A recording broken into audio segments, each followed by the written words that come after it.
Bismillahirrahmanirrahim. Assalamualaikum Ustaz. Assalamualaikum. Saya adalah seorang penuntut ilmu, tapi saya sangat susah menghafal. Kuliah jurusan tafsir, latar belakang dari SMA. Pertanyaan? Baik, nggak bisa bahasa Arab. Saya ingin sekali paham dengan ilmu agama, saya sempat berpikir ragu dengan untuk melanjutkan kuliah, karena susah menghafal dan bahasa Arab.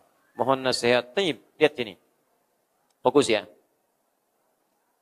Bapak Ibu sekalian, saya mau tanyakan kepada Anda semuanya. Muslim bukan? Kita beriman tidak? Yakin dengan Quran? Perhatikan ini ya. Quran sudah menyampaikan tidak ada manusia bodoh. Tidak ada manusia bodoh. Semuanya punya peluang untuk menjadi cerdas, bahkan jenius. Quran surah kedua Al-Baqarah ayat 31. وَعَلَّمَ آدَمَ الْأَسْمَاءَ كُلَّهَا. Allah sudah mengajarkan kepada Adam semua jenis pengetahuan. Lihat. Adam itu nabi, tapi Adam juga manusia. Adam manusia bukan? Adam nabi bukan? Nabi, karena Adam manusia, Adam nabi, diajarkan oleh Allah semua jenis pengetahuan. Nah, kita oleh Quran disebut Bani Adam. 7 kali disebutkan dalam Al-Quran di 7 ayat berbeda. Ya Bani Adam, ya Bani Adam, ya Bani Adam. Sama-sama anak cucu Adam. Pertanyaan saya, Anda manusia bukan? Bani Adam bukan?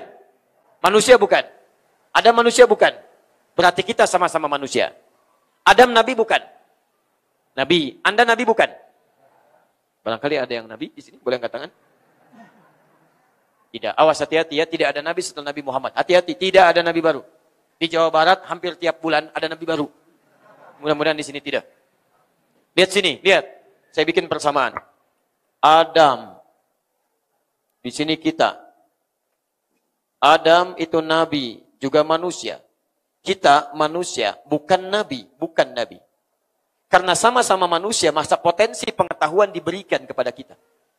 Tapi karena kita bukan nabi dan Adam nabi, pada Nabi Adam diajarkan semua pengetahuan itu. Karena sunnah para nabi menerima pengajaran dari Allah, langsung semuanya diajarkan. Semua para nabi. Cuma kita yang bukan nabi, hanya potensi yang diberikan. Di manusia itu punya potensi cerdas, gak ada yang bodoh. Semua cerdas. Di Anda mau jadi apapun bisa, Pak. Dan ini saya kasih bocoran pada Anda. Yang menyampaikan penelitian ini ternyata bukan orang Islam. Non-Muslim ilmuwan kumpul sebagian ada di Swiss. Menyampaikan bahwa ternyata otak manusia itu 90% cerdas. 90%. 5%-nya jenius. 5%. Jenius di atas rata-rata. Jadi kalau ada yang jenius, jangan dulu bangga, cuma 5%. 5%-nya lagi error. Lambat, macam-macam dan sebagainya. Kalau Anda merasa lambat, jangan dulu pesimis karena itu cuma 5%. Anda punya 2 peluang yang lain. Kalau ingin jadi jenius 5% yang lain, atau minimal 90% ambil cerdas. Pilihan Anda cuma 2. Jadi orang cerdas atau jadi orang jenius. Sudah selesai. Jadi kecerdasan itu anugerah, bodoh itu pilihan. Tinggal Anda mau ngambil, apakah Anda memanfaatkan anugerah? Atau keluar dari anugerah itu, selesai. Silahkan kontrol. Cek, kenal Albert Einstein? Bukan. Sudah semakin siang rupanya. Baik. Masya Allah. Albert Einstein itu masuk sekolah. Disebut oleh gurunya. Saya tidak punya kosakata yang seperti itulah, karena ini di masjid. Jauh dari kecerdasan lah. Jauh sekali. Dicaci maki oleh gurunya. Tahu apa yang terjadi? Dia keluar dari sekolahnya. Begitu keluar dari sekolah menemukan buku orang Islam. Lihat, belajar dengan gurunya, non-muslim, dia tidak bisa berkembang. Baca buku orang Islam, Avicenna, tiba-tiba jadi hebat beliau. Dibaca bukunya, berkembang, meningkat kecerdasannya. Avicenna punya banyak kitab, ada Asy-Syifa, ada Al-Qanun fit Thib, ada Al-Basair, dibaca. Berkembang kecerdasan meningkat di situ. Anda tahu tidak? Dari yang 5% itu yang error, tiba-tiba mencapai 5% yang lainnya. Genius.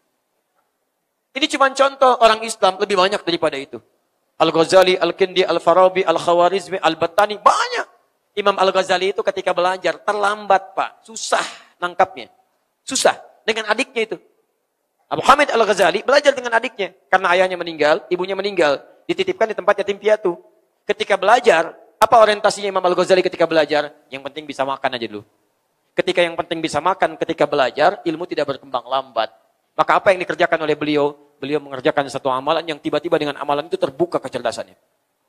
Ibnu Hajar Al-Asqalani, lambat berpikirnya. Lambat sekali. Menghafal susah. Maaf kata gurunya, kamu agak lambat. Kemudian keluar beliau dari situ. Keluar dari sekolah. Pergi beliau, menangisi nasibnya. Tiba-tiba hujan datang. Begitu hujan, berlindung di salah satu gua. Begitu tunggu sampai hujannya selesai melihat tetesan air di batu. Tek. Beliau merenungkannya. Kata beliau, alimtul an, balik lagi ke sekolahnya. Kata beliau, terjadi begini, alimtul an. Kata gurunya, kamu benar. Kamu harus seperti air. Diamalkanlah amalan seperti air menetesi batu. Jadi terbuka kecerdasan. Yang tadinya sulit menghafal seketika bisa menghafal Sahih Al-Bukhari dalam hitungan hari. Setelah itu apa yang terjadi? Allahu Akbar. Menulis syarahnya. Fathul Bari Syarih Sahih Al-Bukhari. 18 jilid. Menulis Bulughul Maram. Macam-macam dituliskan oleh beliau. Terbuka kecerdasan. Apa amalannya? Tiada yang lain kecuali takwa. Takwa dan sabar dalam menjalaninya. Apa itu takwa? Takwa itu tingkatkan ibadah kepada Allah dan jauhi maksiat. Apa dalilnya? Quran surah kedua Al-Baqarah ayat 282. Posisi paling kiri sebelah bawah. Wattaqullah wa yu'allimukumullah. Tingkatkan takwamu kepada Allah, maka Allah akan ajarkan Anda pengetahuan. Mungkin Anda bukan karena kurang pintar, tapi mungkin kurang meningkat ketakwaan Anda di hadapan Allah. Maka mulai hari ini, ayo tingkatkan takwa. Bagaimana cara meningkatkan takwa? Pertama ibadah tadi. Takwa disebutkan 115 kali dalam Al-Quran. Kalimat pertama yang disebutkan Al-Baqarah ayat 2-3. Dzalikal kitabul la hudan lil. Siapa muttaqin ini? Ayat 3. Lihat, alladzina yu'minuna bil ghaib wa yuqimunas shalah. Salat, tingkatkan salat. Tingkat itu meningkat dari yang biasa. Yang biasa salat fardu. Jadi kalau orang lain salat fardu, Anda tambah dengan salat sunnah. Orang lain baca Quran 5 ayat, Anda 50 ayat. Tingkatkan. Nanti akan terjadi perubahan. Dan jauhi maksiat. Imam Syafi'i pernah datang kepada gurunya Imam Waqi. Syakautu waqi'an an su'i hifdhi fanasahani an atrukal ma'asi faqala li al-ilmu nurun wa nurullahi la yunzal lil 'asi. Saya pernah mengadukan diriku kepada Imam Waqi tentang buruknya hafalanku. Buruknya Imam Syafi'i barangkali beda titik dengan koma. Faqala li, maka gurunya berkata pada beliau, al-ilmu nurun wa nurullahi la yunzal lil 'asi. Ilmu itu cahaya dan cahaya Allah tidak akan diturunkan pada pelaku maksiat. Jauhi maksiat. Mata jangan maksiat, lihat yang baik-baik. Telinga jangan maksiat, dengarkan yang baik-baik. Lisan jangan maksiat, bicara yang baik-baik sampai ke ujung kaki. Karena itulah di Quran banyak ayat dari ujung kepala sampai ujung kaki. Ayo hindari maksiat. Kalau itu sudah dihindari, kecerdasan terbuka. Imam Asy-Syafi'i setelah itu datang ke Imam Malik untuk belajar hadis. Kalau kita taklimnya hari Rabu, datang hari Selasa. Tidak diketuk pintunya tapi menunggu di depan gurunya.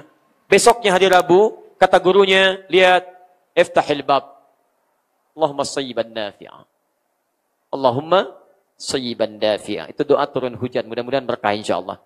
Baik. Saya mau berakhir. Kata gurunya, iftahil bab. Buka pintu, di luar sudah ada yang nunggu. Padahal belum pernah lihat Imam Syafi'i sebelumnya. Begitu dibuka oleh asistennya, datang Imam Syafi'i. Kata Imam Malik, madza turid? Ingin apa? Kata Imam Syafi'i, uridul hadis. Saya ingin belajar hadis. Kata Imam Malik, madza indak? Kamu sudah punya apa bekalnya? Kata Imam Syafi'i, hafidhul muwatta. Saya sudah hafal kitab Al-Muwatta. Al-Muwatta itu tebalnya setebal ini. Dihafalkan dalam semalam. Jelas?